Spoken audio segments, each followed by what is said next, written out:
Escritos de filosofía política. Mijaíl Bakunin. Parte 1. Filosofía.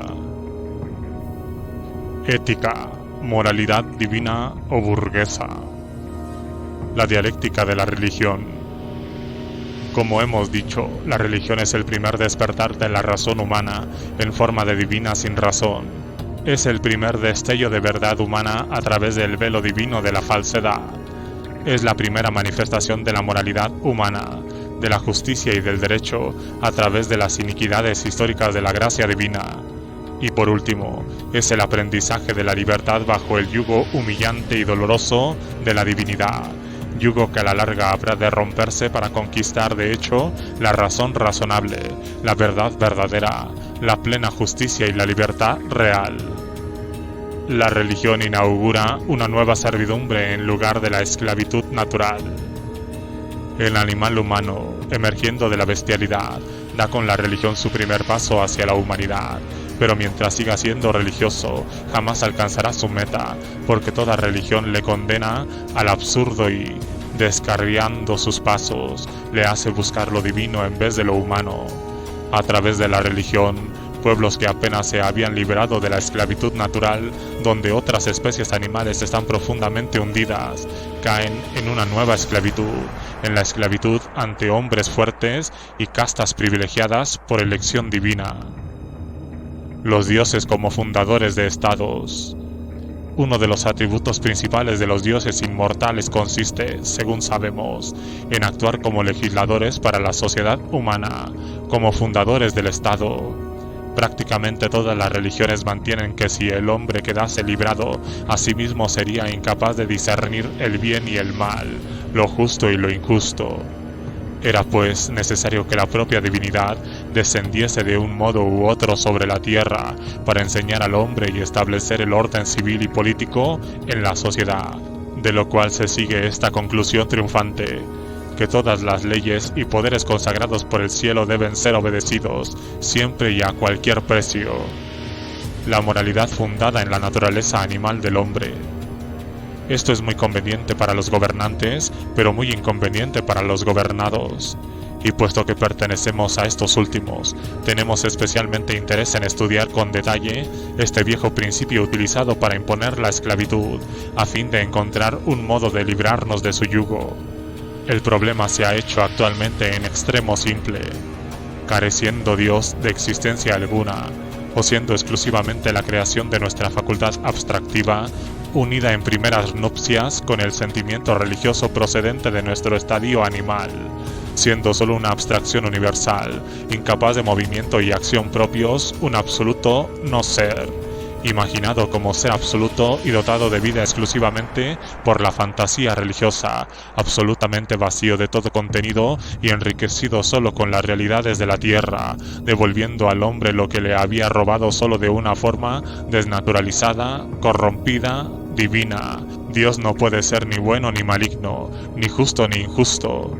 No es capaz de desear, de establecer cosa alguna, porque en realidad no es nada, y solo se convierte en todo a través de un acto de credulidad religiosa.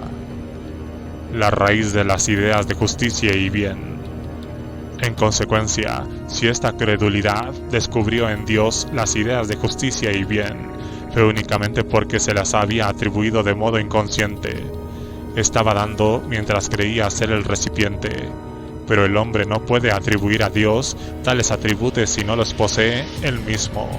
¿Y dónde los halló? En sí mismo, desde luego. Pero todo cuanto el hombre tiene le ha venido de su estadio animal, y su espíritu es simplemente el despliegue de su naturaleza animal. De este modo, las ideas de justicia y bien, al igual que todas las demás cosas humanas, deben tener sus raíces en la animalidad misma del hombre. Las bases de la moralidad solo deben encontrarse en la sociedad. El error común y básico de todos los idealistas, error que se deduce lógicamente de todo su sistema, es buscar la base de la moralidad en el individuo aislado, cuando se encuentra y solo puede encontrarse en los individuos asociados. Con el fin de demostrarlo, empezaremos haciendo justicia de una vez por todas al individuo aislado o absoluto de los idealistas. el individuo solitario es una ficción. Este individuo solitario y abstracto es una ficción no menos ilusoria que la de Dios. Ambos fueron creados simultáneamente en la fantasía de los creyentes o en la razón infantil, nunca en la razón reflexiva, experimental y crítica. Al comienzo, esa ficción solo se encontraba en la razón imaginativa del pueblo, pero más tarde se desarrolló, aclaró y dogmatizó gracias a los teóricos teológicos y metafísicos de la escuela idealista, puesto que representaba abstracciones faltas de cualquier contenido e incompatibles con cualquier tipo de realidad, terminan en la mera vaciedad. Creo haber probado ya la inmoralidad de la ficción de Dios. Quiero analizar ahora la ficción, tan inmoral como absurda, de este individuo humano absoluto y abstracto que los moralistas de la escuela idealista consideran como la base de sus teorías políticas y sociales. Carácter autocontradictorio de la idea de un individuo aislado. No será muy difícil demostrar que el individuo humano a quien aman y ensalzan es un ser decididamente inmoral. Es el egoísmo personificado, un ser preeminentemente antisocial. Puesto que está dotado de un alma inmortal, es infinito y autosuficiente. En consecuencia, no está necesitado de nadie, ni siquiera de Dios, y mucho menos de los otros hombres. Lógicamente, no debería soportar junto o sobre él la existencia de un individuo igual o superior, inmortal e infinito en la misma o en mayor medida que él. Debe por derecho ser el único hombre sobre la tierra, e incluso más. Debe poder declararse único ser del mundo entero. En cuanto a la infinitud, cuando encuentra algo externo a ella, se topa con un límite y ya no es infinitud. Cuando dos infinitudes se encuentran, quedan recíprocamente canceladas. La lógica contradictoria del individuo autosuficiente solo puede superarse por el punto de vista materialista. ¿Por qué los teólogos y metafísicos, que en otros momentos demuestran ser lógicos sutiles, se permiten defender esta incoherencia, admitiendo la existencia de muchos hombres igualmente inmortales, es decir, igualmente infinitos, y la existencia de un Dios, que es inmortal e infinito en un grado todavía mayor? Se vieron llevados a esta posición por la absoluta imposibilidad de negar la existencia real, el carácter mortal y la independencia mutua de millones de seres humanos que han vivido y siguen viviendo sobre la Tierra. Este es un hecho que aún en contra de su voluntad no pueden negar. Lo lógicamente deberían haber deducido de este hecho que las almas no son inmortales, que en modo alguno poseen una existencia separada de su exterior mortal y corpóreo, y que al limitarse unos a otros y encontrarse en una relación de dependencia mutua, y al descubrir fuera de sí una infinitud de objetos diversos, los individuos humanos, como todos los demás seres de este mundo, son seres transitorios, limitados y finitos. Pero al reconocer esto, habrían tenido que renunciar a la base misma de sus teorías ideales. Habrían tenido que alcanzar la bandera del materialismo puro o de la ciencia experimental y racional, y se ven impulsados a hacerlo por la poderosa voz del siglo. Los idealistas huyen de la realidad a las contradicciones de la metafísica, pero permanecen sordos a esa voz. Su naturaleza de hombres inspirados, de profetas, doctrinarios y sacerdotes, sus mentes impelidas por las sutiles falsedades de la metafísica y acostumbradas a la oscuridad de las fantasías idealistas, se rebelan contra las conclusiones abiertas y la plena luz de la simple verdad. Tienen tal horror a ella que prefieren soportar la contradicción creada por ellos mismos mediante esta absurda ficción de un alma inmortal. O consideran que su deber es buscar como solución un nuevo absurdo, la ficción de Dios. Desde el punto de vista teórico, Dios no es en realidad sino el último refugio y la expresión suprema de todas las absurdeces y contradicciones del idealismo.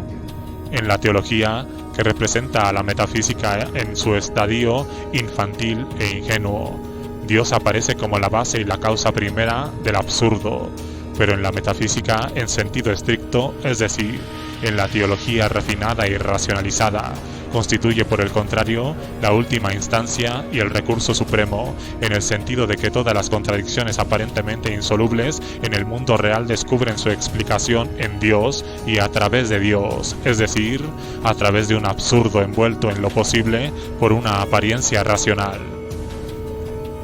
La idea de Dios como única solución de las contradicciones. La existencia de un Dios personal y la inmortalidad del alma son ficciones inseparables. Son dos polos de un mismo absurdo absoluto, cada uno de los cuales evoca al otro y busca en vano el otro su explicación y su razón de ser. De este modo, a la contradicción evidente entre la supuesta infinitud de todo hombre y la existencia real de muchos hombres y, por consiguiente, de un número infinito de seres que se encuentran unos fuera de otros, y por ello se limita necesariamente entre su mortalidad y su inmortalidad, entre su dependencia natural y la independencia absoluta, los idealistas solo poseen una respuesta: Dios. Si esta respuesta no os explica nada, si no os satisface, la culpa es vuestra. No tienen otra explicación que ofrecer. La ficción de la moralidad individual es la negación de toda moralidad. La ficción de la inmortalidad del alma y la ficción de la moralidad individual, que es su consecuencia necesaria, son la negación de toda moralidad. Y en este sentido hemos de hacer justicia a los teólogos, más consistentes y lógicos que los metafísicos, se atreven a negar lo que suele llamarse ahora moralidad independiente, declarando con mucha razón que, una vez admitida la inmortalidad del alma y la existencia de Dios, es preciso reconocer también que la única moralidad es la ley divina revelada, la moralidad religiosa, vínculo existente entre el alma inmortal y Dios a través de la gracia divina. Aparte de este vínculo irracional, milagroso y místico, único, sagrado y salvador, y de las consecuencias que trae consigo para los hombres, todos los demás vínculos son nulos e insignificantes. La moralidad divina es la absoluta negación de la moralidad humana. El egoísmo de la moralidad cristiana. La moralidad divina encontró su expresión perfecta en la máxima cristiana: amaros a Dios más que a ti mismo, y amarás a tu prójimo como a ti mismo, lo cual implica el sacrificio de uno mismo y del prójimo a Dios. Podemos admitir el sacrificio de uno mismo, aun siendo un obvio acto de disparatada demencia, pero el sacrificio de un congénere es, desde el punto de vista humano, absolutamente inmoral. ¿Por qué me veo forzado a este sacrificio inhumano? Por la salvación de mi propia alma. Esta es la última palabra de la cristiandad. De este modo, a fin de agradar a Dios y salvar mi alma, debo sacrificar a mi congénere. Este es un egoísmo absoluto. Tal egoísmo en modo alguno destruido o disminuido, sino solo disfrazado en el catolicismo por su forzado carácter colectivo y la unidad autoritaria, jerárquica y despótica de la Iglesia, aparece en el protestantismo con toda su cínica franqueza, que es una especie de sálvese quien pueda religioso. El egoísmo es la base de los sistemas idealistas. Por su parte, los metafísicos intentan mitigar este egoísmo, que constituye el principio inherente y fundamental de todas las doctrinas idealistas, hablando muy poco, lo menos posible, de las relaciones del hombre con Dios, y tratando extensamente las relaciones de los hombres entre sí.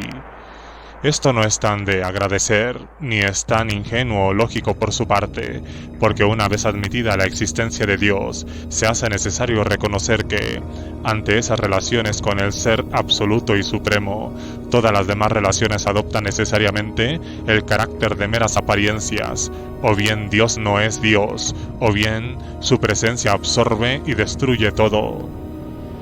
Las contradicciones de la teoría metafísica de la moralidad. De esta forma, los metafísicos persiguen la moralidad en las relaciones de los hombres entre sí, y al mismo tiempo alegan que la moralidad es un hecho absolutamente individual, una ley divina escrita en el corazón de todo hombre, con independencia de sus relaciones con otros individuos humanos. Tal es la contradicción inamovible donde se basa la teoría moral de los idealistas, ya que antes de entrar en cualquier relación con la sociedad y con independencia, por tanto, de toda influencia ejercida por la sociedad sobre mí, ya tengo la ley moral escrita por el propio Dios en mi corazón. Esta ley moral debe ser extraña e indiferente, sino hostil a mi existencia en sociedad. No puede tener como contenido propio mis relaciones con los demás hombres, solo puede determinar mis relaciones con Dios, como afirma con bastante lógica la teología. En lo que se refiere a los hombres, desde el punto de vista de esta ley, son perfectos extraños para mí, y puesto que la ley moral está formada y escrita en mi corazón, prescindiendo de mis relaciones con los hombres, nada tiene que ver con ellos. La ley moral no es un hecho individual, sino social. Pero se nos dice que esta ley ordena específicamente amar a los demás como a nosotros mismos, porque son criaturas del mismo género. No hacerles nada que no quisiéramos sufrir nosotros mismos y observar en relación a ellos la igualdad, la justicia y una misma moralidad.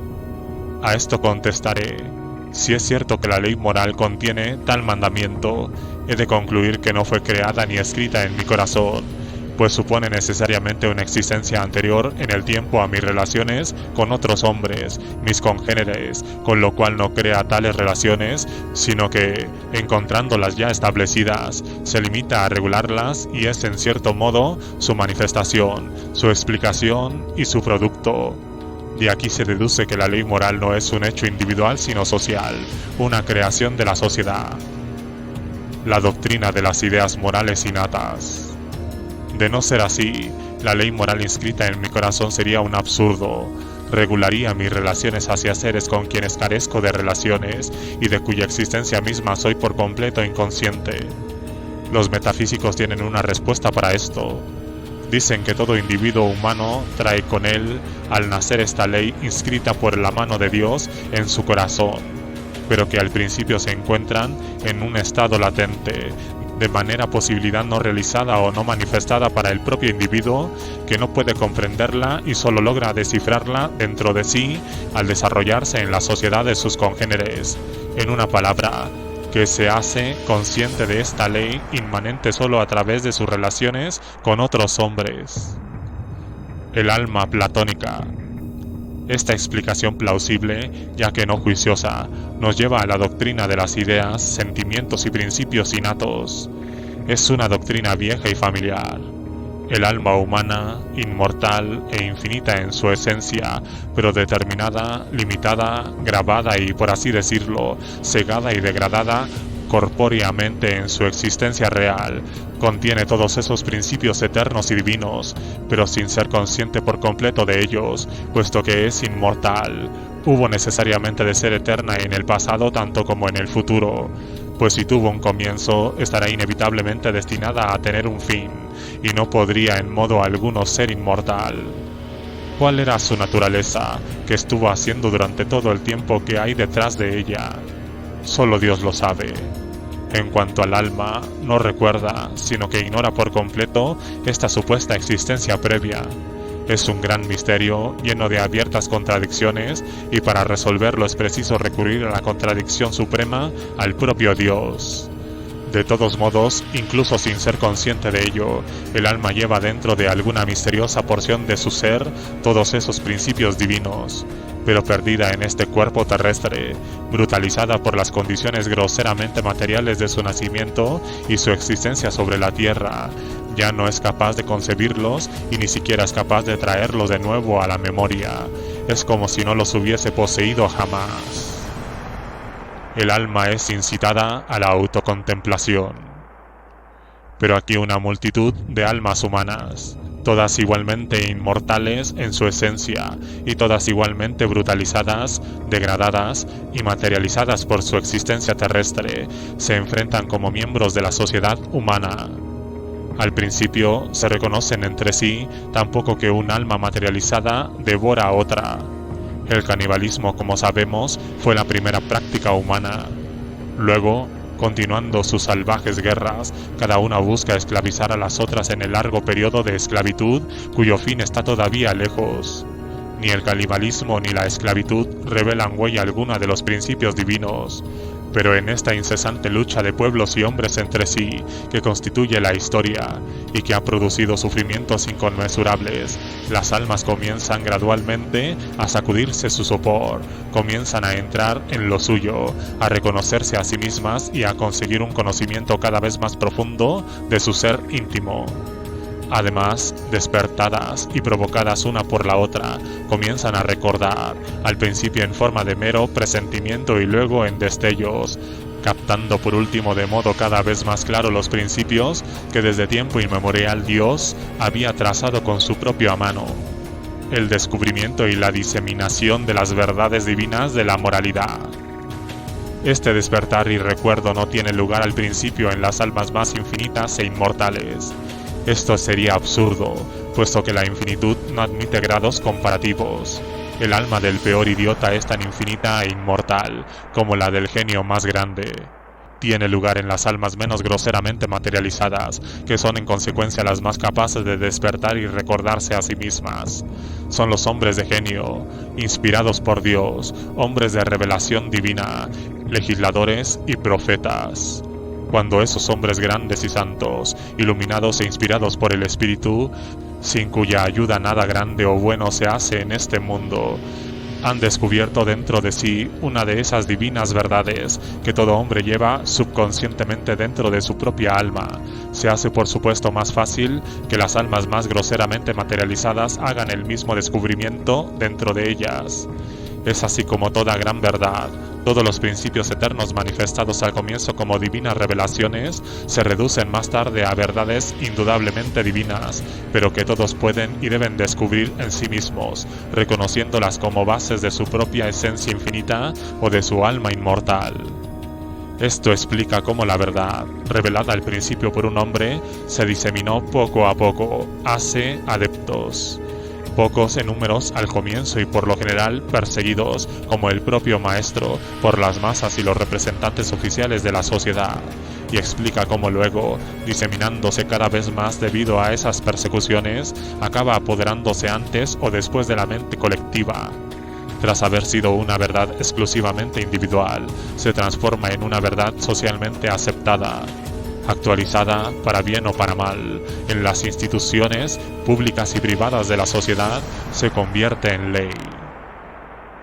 La teoría metafísica de la moralidad es vieja teología disfrazada. Tal es la teoría general de los moralistas de la escuela metafísica. A primera vista, como hemos dicho ya, parece una teoría bastante plausible, aparentemente capaz de reconciliar las cosas más separadas. La revelación divina y la revelación humana, la inmortalidad y la independencia absoluta de los individuos con su finitud y su dependencia absoluta, el individualismo y el socialismo. Pero cuando examinamos esta teoría en sus consecuencias, podemos ver fácilmente que es solo una reconciliación aparente. Bajo el falso rostro del racionalismo y el socialismo, se revela el viejo triunfo del absurdo divino sobre la tizón humana, del egoísmo individual sobre la solidaridad social. En última instancia, lleva al absoluto aislamiento del individuo y, en consecuencia, a la negación de toda moralidad. Carácter asocial de la moralidad metafísica. Lo que hemos de considerar aquí son las consecuencias morales de esta teoría. Establezcamos primero que su moralidad, a pesar de la apariencia socialista, es profunda y exclusivamente individualista. Una vez establecido esto, no será difícil probar que, siendo ese su carácter principal, constituye de hecho la negación de cualquier moralidad. En esta teoría, el alma inmortal e individual de todo hombre, infinita, absolutamente completa en su esencia y no necesitada de nada más ni obligada a entrar en ningún tipo de vínculo con otro para su perfección, se encuentra al principio presa y como aniquilada en el cuerpo mortal. Mientras se encuentra en esta situación de caída, cuyo motivo probablemente quedará siempre oculto para nosotros, pues la mente humana es incapaz de descubrir esas razones que solo se encuentran en el misterio absoluto, en Dios. Reducida a este estado material de absoluta dependencia hacia el mundo externo, el alma humana necesita la sociedad para despertarse, para traer a la mente el recuerdo de sí, para hacerse consciente de sí misma y de los principios divinos que desde tiempo inmemorial han sido depositados allí por Dios y que constituyen su verdadera esencia. Contemplación del absurdo divino. Tal es el carácter socialista y el aspecto socialista de esta teoría.